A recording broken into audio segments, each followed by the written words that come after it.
నిర్గమాకాండము 23వ అధ్యాయం 20వ వచనం.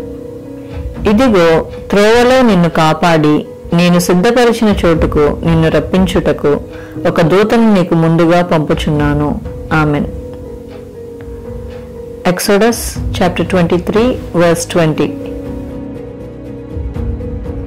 I am sending an angel before you to protect you on your journey and lead you safely to the place I have prepared for you. Amen.